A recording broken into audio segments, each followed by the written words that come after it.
Hello everyone, कैसे हैं आप सब। आई होप सब अच्छे होंगे। जैसा कि हमने कल चैप्टर फर्स्ट केमिस्ट्री में चैप्टर फर्स्ट मैटर हमने स्टार्ट किया था, आज उसी को कंटिन्यू रखेंगे। हम हमारा चैप्टर को कंप्लीट करेंगे। ठीक है, हमने देखा था चैप्टर फर्स्ट मैटर में हमने ये सब कुछ स्टडी किया था, तो वैसे ही हम आगे जो भी पार्ट हमारा जो कल रह गया था वीडियो में, हम आज उसको कंप्लीट करेंगे। ठीक है, हमने यहाँ तक कर लिया था सॉलिड लिक्विड में चेंज होता है, फ्रीजिंग और मेल्टिंग, ये जो पॉइंट्स हमने करे थे। तो चलिए यहीं से स्टार्ट करते हैं। फ्रीजिंग। ठीक है, फ्रीजिंग को हिंदी में क्या बोलते हैं? हिमांक बिंदु। फ्रीजिंग क्या होता है? लिक्विड से सॉलिड की तरफ हम जाते हैं। जैसे हमने कल पढ़ा था, सॉलिड कोई पार्ट है उसको हमने लिक्विड में लेके जाना है, तो सॉलिड से जो लिक्विड में हम जाते हैं वो, और लिक्विड से सॉलिड में कन्वर्ट होता है, ये हमने कल पढ़ा था। ठीक है, तो लिक्विड से सॉलिड में आ रहे हैं कोई भी चीज़ लिक्विड के अंदर, जैसे पानी है, वाटर ले लिया हमने, वाटर को हमने आइस में कन्वर्ट करना है। आइस में कन्वर्ट करने की जो प्रोसेस होती है वो होती है फ्रीजिंग। ठीक है, वो take place at a fix temperature. Take place at a fix temperature known as freezing point. मतलब जो पानी है उसकी बर्फ बननी कब स्टार्ट होएगी, कोई उसको हम फ्रिज के अंदर रखते हैं, फ्रिज होना उसका जो टेम्परेचर है वो उसको कम होएगा। मान लो 10 डिग्री सेल्सियस था, उस पे वो पहले 0 डिग्री पे आएगा, फिर जो माइनस में जाएगा तब जाकर उसकी क्या है, बर्फ जमनी स्टार्ट हो जाएगी। तो ऐसा एक फिक्स टेम्परेचर जिसके ऊपर जो लिक्विड है वो सॉलिड में कन्वर्ट होना स्टार्ट हो जाता है, उसी फिक्स जो टेम्परेचर है उसी को हम बताते हैं फ्रीजिंग पॉइंट है ये। ठीक है, उसी को कहते हैं हम फ्रीजिंग पॉइंट। जो मेल्टिंग पॉइंट है हमने कल देखा था, मेल्ट कैसे होती है, कोई भी चीज़ सॉलिड है वो लिक्विड में कन्वर्ट कब होता है। जो मेल्टिंग पॉइंट है वो इक्वल होता है फ्रीजिंग पॉइंट की। मेल्टिंग पॉइंट और फ्रीजिंग पॉइंट इक्वल ही होते हैं। ठीक है, melting point of ice is 0 degree Celsius. Melting point changes with change in pressure. जो मेल्टिंग पॉइंट है वो मैंने कल बताया था कि जैसे ही प्रेशर के अंदर चेंज होगा उसी हिसाब से क्या है, मेल्टिंग पॉइंट भी चेंज होना स्टार्ट हो जाता है। Melting point of substance which contracts during melting decrease with increase in pressure. जैसे कि कोई चीज़ है, हमें उसको मेल्ट करवाना है, सॉलिड के अंदर है वो, अगर कॉन्ट्रैक्ट मतलब वो सिकुड़ना स्टार्ट हो जाएगी, वो ऑलरेडी इतनी थी, अब वो सिकुड़ना स्टार्ट हो गई, इतनी हो गई, तो उस मेल्टिंग पॉइंट क्या हो जाएगा, अपने आप डिक्रीज हो जाएगा। जैसे ही इसको हम प्रेशर इंक्रीज करेंगे, प्रेशर के इंक्रीज होते ही उस सब्सटेंस का मेल्टिंग पॉइंट क्या हो जाएगा, डिक्रीज हो जाएगा। If melting point of substance which expand मतलब क्या होता है, एक्सपेंड हो रहा है, वो खुल रहा है, तो इसकी मेल्टिंग पॉइंट भी क्या है, इंक्रीज होता जाएगा। कोई सब्सटेंस इतनी थी वो और एक्सपेंड हो कितनी हो रही है, तो उसका मेल्टिंग पॉइंट ऑफ कोर्स क्या हो जाएगा, इंक्रीज हो जाएगा। ठीक है, तो melting point of substance which contracts during melting decrease with increase in pressure. जैसे ही प्रेशर इंक्रीज होगा मेल्टिंग पॉइंट डिक्रीज हो जाएगा, जब वो सब्सटेंस क्या हो रहा होगा, कॉन्ट्रैक्ट। अगर वो सब्सटेंस क्या है, एक्सपेंड हो रहा है मतलब सब्सटेंस जो है उसका जो मेल्टिंग पॉइंट फिर क्या हो जाएगा, इंक्रीज हो जाएगा, क्योंकि वो एक्सपेंड हो रहा है। If the substance contracts the melting point decrease, if the substance expand this melting point increase. ठीक है, फ्रीजिंग पॉइंट हमने देखा, फ्रीजिंग कब होता है, किसी भी एक कांस्टेंट टेम्परेचर के ऊपर जब लिक्विड सॉलिड के अंदर कन्वर्ट होना स्टार्ट हो जाता है। किसी भी कांस्टेंट टेम्परेचर के ऊपर जो लिक्विड है वो चेंज हो जाए सॉलिड के अंदर, by giving out heat energy को वो क्या कर दे, गिव आउट कर दे।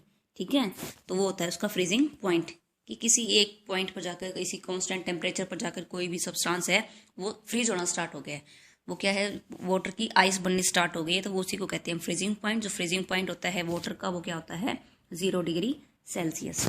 ठीक है, जो प्रोसेस होएगी वो क्या होगी, देखते हैं।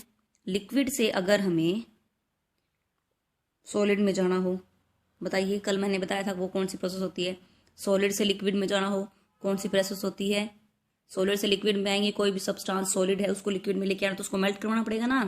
क्या कहा था उसको, मेल्टिंग। एक दूसरा नाम इसका क्या होता है, फ्यूजन, मेल्टिंग और फ्यूजन। अगर उसको फ्रीज करवाना हो तो क्या हो जाएगा, लिक्विड से सॉलिड में जाना है तो उसको फ्रीजिंग पॉइंट कहते हैं। फ्रीजिंग पॉइंट यानी हिमांक बिंदु, और मेल्टिंग पॉइंट को हम कहते हैं गलनांक बिंदु। ठीक है, नेक्स्ट हमें पढ़ना है वेपोराइजेशन। ठीक है, वेपोराइजेशन को हिंदी में बोलते हैं वाष्पीकरण।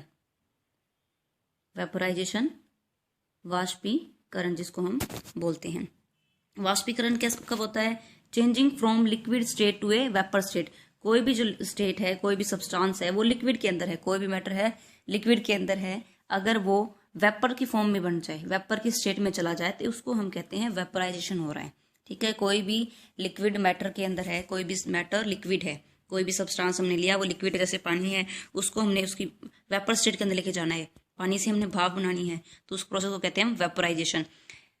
जो वेपराइजेशन है it take place by two method, इसके टू मेथड्स होते हैं। हिंदी में तो इसको एक ही नाम है, क्या है, वाष्पीकरण, बट इंग्लिश में इसको कह दिया दो मेथड से होता है, एक इवेपोरेशन और बॉइलिंग, मतलब दोनों का सेम ही है, वाष्पीकरण दो मेथड से हो सकती है। First is evaporation, second is boiling और इवोल्यूशन भी इसको बोल सकते हैं। बॉइलिंग को कहते हैं क्वथनाक। ठीक है, दो मेथड होते हैं, इवेपोरेशन एंड बॉइलिंग। बॉइलिंग को कहते हैं हम क्वथनाक। ठीक है, अब देखते हैं बॉइलिंग है क्या। जो बॉइलिंग है, process of vaporisation which take place at a fixed temperature. जो कोई भी सब्सटेंस है उसकी जो वेपराइजेशन की जो फॉर्म है वो कब अक्कर होती है, किसी भी एक फिक्स्ड टेम्परेचर पर आने के बाद। जैसे एग्जांपल दिया हुआ है, ये कंटेनर है, कोई बीकर है, उसके अंदर हमने वाटर डाल रखा है। ठीक है, इसकी सरफेस का जो है, ये इसकी सरफेस का जो भी पार्टिकल्स हैं वो सारे क्या हैं, बॉयल होने स्टार्ट हो गए, इवेपोरेट होने स्टार्ट हो गए हैं। अगर उसके सब्सटेंस कंप्लीट, वो कंटेनर पूरा भरा हुआ कंटेनर नीचे वाली सतह से लेकर ऊपर वाली सतह तक वो क्या है, बॉयल होता है, तो उसको हम कहते हैं बॉइलिंग। अगर उस कंटेनर की ऊपरी सतह ही हॉट होती है, ऊपरी की सतह ही क्या है, इवेपोरेट होती है, उसको कहते हैं इवेपोरेशन। ये इन दोनों का डिफरेंस है। अगर in the wall part of liquid, boiling में क्या होता है, अगर in the wall part of liquid, पूरा जो कंटेनर है वो भरा हुआ है पानी का, अगर उसके अंदर जितने भी पार्टिकल्स, जितना मैंने वाटर ले रखा है, वाटर के पार्टिकल्स हैं, वो सारे क्या हैं, हीट हो रहे हैं, पूरा जो पार्ट है लिक्विड का वो सारा बॉयल होता है, उसको हम कहते हैं बॉइलिंग। ठीक है, ये क्या है, एक फिक्स टेम्परेचर पर आने के बाद सब्सटेंस जो वाटर हमने लिया है, मैटर लिया है, वो क्या है, बॉयल होना स्टार्ट हो जाता है। कब, एट ए फिक्स टेम्परेचर। उसका कुछ ना कुछ टेम्परेचर होता होगा भाई, पहले ही वाटर है सिंपल, वो धीरे धीरे गर्म होएगा, तो किस, उसका एक फिक्स टेम्परेचर है, उस टेम्परेचर पर आने के बाद ही वो क्या है, वेपर की फॉर्म में स्टार्ट होना, वेपराइजेशन होना स्टार्ट हो जाता है। ठीक है, नेक्स्ट जो पॉइंट है वो हमें देखना है, बॉइलिंग पॉइंट। बॉइलिंग पॉइंट क्या होता है, उस टेम्परेचर पर, temperature at which boiling take place is called boiling point. Boiling point वो होता है जिस टेम्परेचर पर बॉइलिंग स्टार्ट हो जाए, पानी उबलना स्टार्ट हो जाए, बॉयल होना स्टार्ट हो जाए, उस पॉइंट को हम कहते हैं बॉइलिंग पॉइंट।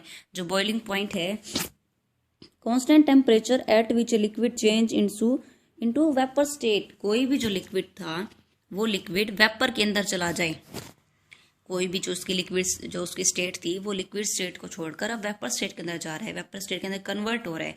वो टेम्परेचर, जिस टेम्परेचर पर वो लिक्विड से वेपर में जा रहा है, तो उसी टेम्परेचर को हम बोलते हैं, ये उसका बॉइलिंग पॉइंट है। ठीक है, बॉइलिंग पॉइंट समझ आया आपको। बॉइलिंग को क्या कहते हैं हम, क्वथनाक। बॉइलिंग पॉइंट क्या हो जाएगा, क्वथनाक बिंदु। ठीक है, जो इवोल्यूशन मैंने कहा था, बॉइलिंग पॉइंट को इवोल्यूशन बोल सकते हैं, इवोल्यूशन को हिंदी में कहते हैं उनियन, उनियन बिंदु। बॉइलिंग को कहेंगे क्वथनाक बिंदु। Boiling point decrease in atmospheric pressure, मतलब जो हमारे आसपास का एनवायरनमेंट का, एटमोस्फेयर का जो भी जितना प्रेशर है, नॉर्मल प्रेशर, अगर वो डिक्रीज हो जाता है तो हमारा बॉइलिंग पॉइंट भी क्या हो जाएगा, डिक्रीज हो जाएगा। थोड़ा बहुत भी अगर हमारे जो सराउंडिंग का, एटमोस्फेयर का जो प्रेशर है वो अगर डिक्रीज हो जाएगा तो बॉइलिंग पॉइंट भी क्या है, वो भी उसी के हिसाब से डिक्रीज हो जाता है। इंक्रीज इन सोल्यूबल इम्प्योरिटीज, जैसे हमने पीछे पढ़ा था कि जो वाटर आइस के ऊपर अगर हम साल्ट डाल देते हैं तो इसका क्या हो जाता है, उसका जो मेल्टिंग पॉइंट है वो क्या है, डिक्रीज हो जाता है। बट ये क्या है, ये उसका अपोजिट है।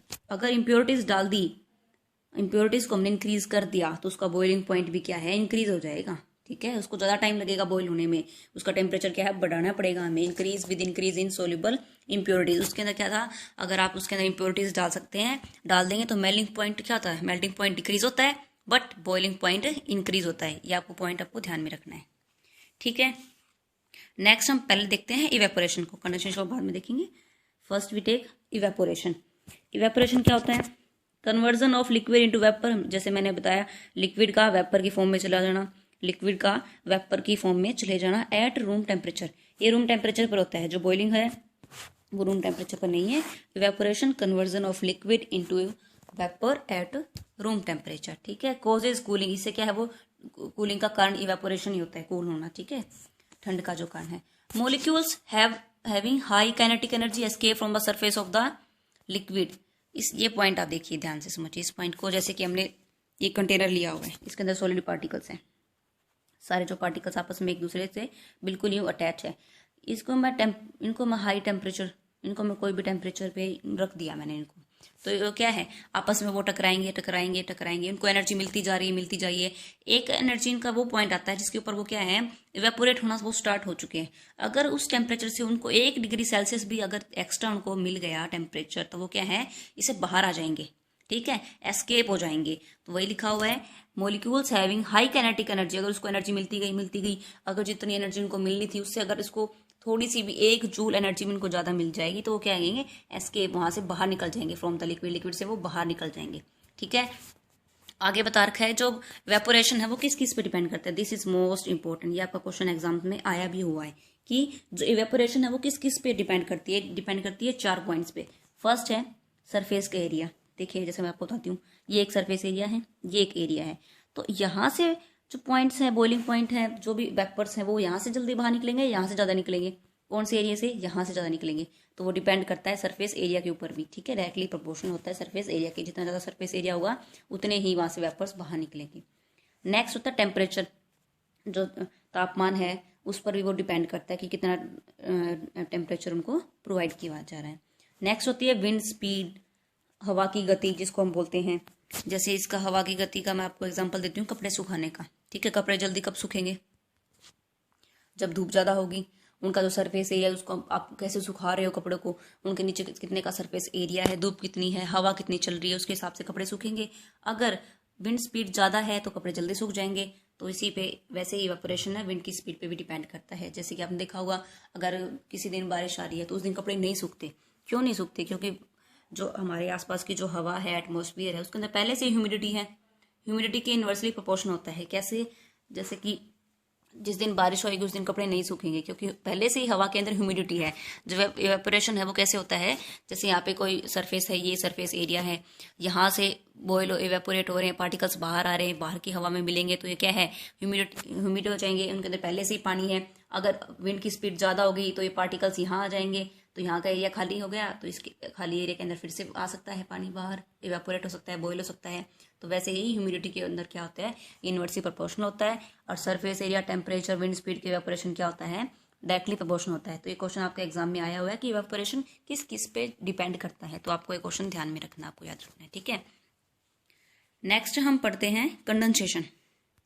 कंडेंसेशन क्या होता है, change from vapour state into liquid state, vapour की फॉर्म से वापस लिक्विड की आना, ठीक है। जो वेपर की जो फॉर्म थी, जो भाप बन रही थी, उसको वापस से लिक्विड में आना, वो होती है कंडेंसेशन, ठीक है। इंक्रीज, ये दोनों वही है कि इंक्रीज करेगी, अगर प्रेशर इंक्रीज हो जाएगा कंडेंसेशन भी इंक्रीज होता है। Increase with addition of impurity, अगर हम उसके अंदर इम्प्योरिटीज डाल देंगे तो भी है उसका जो कंडेंसेशन है वो पॉइंट इंक्रीज होता जाता है। आपको ये ध्यान में रखने दोनों पॉइंट की, जो कंडेंसेशन है वो क्या होती है, वेपर से लिक्विड के अंदर जाना कंडेंसेशन कहलाता है। And increase with increase in pressure, जैसे ही प्रेशर इंक्रीज होगा तो उसका जो कंडेंसेशन है वो भी इंक्रीज होता है। Increase with addition of impurity, अगर हम उसके अंदर इम्प्योरिटीज ऐड करेंगे, इम्प्योरिटीज उसके अंदर डालेंगे, तो कंडेंसेशन का जो पॉइंट है वो भी क्या है, इंक्रीज होता जाता है। नेक्स्ट हमने पढ़ना है वेपर प्रेशर, जो हमारा इस चैप्टर का लास्ट जो टॉपिक है वो है वेपर प्रेशर। पहले आप ये देखिए कि जो सॉलिड है, सॉलिड को अगर डायरेक्ट गैस के अंदर लेके जाना है, गैस वैसे होता नहीं है, पानी का थोड़ा डायरेक्ट भाप बन जाएगी ऐसे ही, जो सॉरी पानी तो लिक्विड हो गया, सॉलिड से थोड़ा कोई गैस बन जाएगी। इसके 1-2 एग्जांपल हैं, जैसे आपने सुना होगा कपूर, उसको क्या है, सॉलिड की फॉर्म में होता है, कैसे डायरेक्ट उसकी भाप में बन जाती है, गैस की फॉर्म में आ जाता है वो, ठीक है। जो सब ये प्रोसेस को कहते हैं हम सब्लिमेशन। सब्लिमेशन किस प्रोसेस को कहेंगे, सॉलिड से डायरेक्ट गैस के अंदर जाना, ये प्रोसेस होती है सब्लिमेशन। इसको हम नेक्स्ट चैप्टर के अंदर कवर करेंगे, ठीक है। नेक्स्ट चैप्टर में देखेंगे सब्लिमेशन कैसे क्या होता है, दिस इज इंपॉर्टेंट। इसके जो एग्जांपल है मैंने बता दिया आपको, एक तो कपूर होता है, एक बोलते हैं जिसको नैप्थलीन बोल, नैप्थलीन की बोल्स जिसको बोलते हैं, विंटर के जो क्लॉथ्स होते हैं उसके अंदर डाल के हम रखते हैं। एक आपने देखा होगा आपके घर पे कपूर। तो ये दोनों एग्जांपल्स किसके हैं, सब्लिमेशन प्रोसेस के हैं, जिसके अंदर सॉलिड से डायरेक्ट गैस के अंदर कन्वर्ट हो जाता है। इस प्रोसेस को कहते हैं हम sublimation. And there are 2 example, naphthalene balls and जिसके कपूर, ठीक है। सब्लिमेशन प्रोसेस को हम अच्छे से डिटेल के अंदर पढ़ेंगे नेक्स्ट चैप्टर के अंदर, ठीक है। आज का जो हमारा लास्ट का जो टॉपिक रहता है वो है वेपर प्रेशर। वेपर प्रेशर, वाष्प का दबाव। वेपर क्या होता है, वाष्प, प्रेशर दबाव, ठीक है। तो वाष्प दबाव क्या होता है उसके बारे में पढ़ेंगे हम, ठीक है। ये कोई भी लिक्विड है, ये कंटेनर हमने ले लिया, इसके अंदर लिक्विड भरा हुआ है, तो लिक्विड की जो सरफेस है ऊपर की, उसके ऊपर लगता है वेपर प्रेशर, वेपर का दबाव उसके ऊपर लग रहा है, ठीक है। Pressure exerted by the vapour, इसको आप एक बार रीड कीजिए। Pressure exerted by the vapour of liquid in equilibrium with liquid at A given temperature, किसी भी गिवन टेम्परेचर के अंदर जो हमारे पास जो लिक्विड है, कंटेनर है, उसकी ऊपर की सतह है, लिक्विड की ऊपर की सतह के ऊपर प्रेशर एक्सर्ट होता है, प्रेशर लगता है एट गिवन टेम्परेचर, किसी न किसी गिवन टेम्परेचर के ऊपर, वो होता है हमारा वेपर प्रेशर। डिपेंड किसके ऊपर करता है, जो वेपर प्रेशर है किस किस पॉइंट पे डिपेंड करता है, सबसे पहले डिपेंड करता है टेम्परेचर के ऊपर, टेम्परेचर कितना है, कैसे उसको हम टेम्परेचर दे रहे हैं, प्रोवाइड करवा रहे हैं। नेक्स्ट है नेचर, नेचर मीन्स उसकी प्रकृति क्या है, सॉलिड, हमको ऐसा सब्सटेंस ले लिया, सॉलिड सब्सटेंस ले लिया, उसकी तो ना वेपर बनेगी जल्दी से, तो हमें सब्सटेंस उसकी जो मैटर है उसकी नेचर के बारे में भी पता होना चाहिए, उसकी नेचर कैसी है, ठीक है। सेकंड उसका टेम्परेचर क्या है। नेक्स्ट जो पॉइंट है वो है हायर द वेपर प्रेशर, अगर कोई लिक्विड है उसका वेपर प्रेशर क्या होगा, हायर है, तो उसके हाई ही क्या होता है, intramolecule force present in the molecule, जो कंटेनर है उसके अंदर जो भी लिक्विड प्रेजेंट है, अगर उसका वेपर प्रेशर हाई हमने ले लिया, तो उन जो मोलिक्यूल्स के आपस का जो इंटरमोलिक्यूल फोर्स है वो प्रेजेंट होता है। एक होता है इंट्रामोलिक्यूल फोर्स, एक होता है इंटरमोलिक्यूल फोर्स। इंटरमोलिक्यूल फोर्स जो फोर्स है वो किस किस के बीच होता है, दो अलग अलग चीजें होती हैं, दो अलग अलग चीजों के बीच जो फोर्स लगता है वो होता है intermolecule force present in the molecule. अगर वेपर प्रेशर हाई हो रहा है, वेपर प्रेशर ज्यादा है, हाइयर इन द लिक्विड, तो हाई ही उनका इंटरमोलिक्यूल फोर्स होगा, ठीक है। आपको समझ में आया अच्छे से। एक बार ये डायग्राम और देखिए। आज इसमें इंपॉर्टेंट पॉइंट यही था कि जो मैटर होती है, मैटर हमने टाइप पढ़े थे, सॉलिड लिक्विड गैस, क्लासीफाई इनको किया गया था, तो आपस में चेंज कैसे होती हैं, सॉलिड से लिक्विड, लिक्विड से गैस। अगर किसी भी सब्सटेंस को सॉलिड से लिक्विड के अंदर आना है, सॉलिड से लिक्विड के अंदर आते हैं, तो हमने क्या करवाना पड़ता है, उसको मेल्ट पिघलना पड़ता है, मेल्टिंग बोल सकते हैं, या फिर उसको फ्यूजन हमने पढ़ा था, फ्यूजन भी बोल सकते हैं, ठीक है। फ्यूजन को ही हम मेल्टिंग पॉइंट बोलते हैं, मेल्टिंग होती है। अगर हमें लिक्विड से ही सॉलिड के अंदर जाना है, लिक्विड से, लिक्विड वाटर है, वाटर की हमने फिर से आइस बनानी है, तो वाटर की आइस बनाने के लिए उसको हमने क्या रखते हैं, फ्रिज के अंदर रखते हैं, तो उसी से याद रखना है आपको क्या करना है, उसकी फ्रीजिंग। लिक्विड वाटर हो गया, सॉलिड आइस हो गई, तो लिक्विड से सॉलिड के अंदर जाना है तो उसको हम बोलते हैं फ्रीजिंग या फिर सोलिडिफिकेशन, सॉलिड के अंदर कन्वर्ट करने, तो this name given to solidification, ठीक है। अगर सॉलिड से लिक्विड के अंदर आना है तो वही उसको मेल्ट करवाना पड़ेगा, पिघालना पड़ेगा, तो उसको कहते हैं मेल्टिंग। आई होप आपको समझ में आएगा। नेक्स्ट देखते हैं लिक्विड से गैस के अंदर जाना। लिक्विड से गैस, लिक्विड क्या हो गया आपका वाटर, गैस क्या हो गया आपकी भाप, वाटर वेपर जो बन रहे हैं, वाटर के वेपर्स जो बनेंगे उसको हम कहते हैं, इस प्रोसेस का नाम होता है इवेपोरेशन। क्या होगा, इवेपोरेशन। अगर कोई भी सब्सटेंस है वो लिक्विड की फॉर्म के अंदर है, हमें उसको गैस के अंदर लेके जाना है, तो उस प्रोसेस को हम बोलते हैं इवेपोरेशन। अगर उसको वापस उसका उल्टा करना हो, क्या, गैस से उसको लिक्विड के अंदर जाना हो, गैस से लिक्विड को कहते हैं हम कंडेंसेशन, हिंदी में बोलते हैं उसको संघनन, ठीक है। लिक्विड से गैस वाष्पीकरण करेंगे और गैस से लिक्विड में आने के लिए हम उसको कंडेंसेशन करते हैं, संघनन इसको हम हिंदी में बोलते हैं। आपने वाष्पीकरण के दो मेथड पढ़े थे, एक इवेपोरेशन होता है, एक बॉइलिंग होता है। बॉइलिंग को कहते हैं हम कवथनाक या फिर ओनियन, ठीक है। आई होप आपको समझ आ रहा होगा, ठीक है। लिक्विड से गैस का हमने पढ़ लिया और गैस से लिक्विड का पढ़ लिया। अब हम देखते हैं डायरेक्ट सॉलिड से गैस, सॉलिड से गैस, जिसको प्रोसेस को मैंने आपको बताया भी था, क्या कहते हैं हम, सब्लिमेशन, जिसको हम बताते हैं, सब्लिमेशन प्रोसेस होती है, ठीक है। अगर गैस से सॉलिड के अंदर जाना तो वो होता है डिपोजिशन। जो सब्लिमेशन और डिपोजिशन प्रोसेस है, इनको हम नेक्स्ट चैप्टर के अंदर अच्छे से डिटेल के अंदर देखेंगे, ठीक है। सब्लिमेशन के एग्जांपल्स मैंने बताए थे, नेपथलीन्स की बॉल्स जो हो गई हैं, या फिर जो कपूर होता है वो, ये इनके एग्जाम्पल हैं। आई होप आपको ये अच्छे से समझ में आएगा। वेपर जो आपको जो लास्ट मैंने टॉपिक करवाए थे वेपर प्रेशर, वो इतना इंपॉर्टेंट नहीं है, बट हमें एक बार इसको देख लिया है, ठीक है, आपने पढ़ लिया है। इसके जो मैंने आपको ये पॉइंट्स बताए थे, इवेपोरेशन किस पे डिपेंड करती है, दिस इज मोस्ट इंपॉर्टेंट, क्योंकि एक बार एग्जाम में ये पूछा भी हुआ है कि जो इवेपोरेशन जो प्रोसेस होती है वो किसके ऊपर वो डिपेंड करिए। 4 पॉइंट्स हमने देखे थे, surface area, temperature, wind speed, humidity. I hope आपको अच्छे से समझ में आया होगा। ये आपकी सेकेंड क्लास थी। आप प्लेलिस्ट में जाकर हमारी ऐसी रोज जो वीडियोस आती हैं केमिस्ट्री से रिलेटेड, बायो से रिलेटेड, आपको पता है ये दोनों सब्जेक्ट्स आपको मैं करवा रही हूँ, तो प्लेलिस्ट आप चेक करते रहिएगा। और वीडियोस हम कल, लेकिन जो आपका सेकंड जो चैप्टर है, नेक्स्ट चैप्टर है, उसको हम स्टार्ट करने वाले हैं। आई होप आपको अच्छी लगी होगी वीडियो। चैनल को सब्सक्राइब करें। Thank you.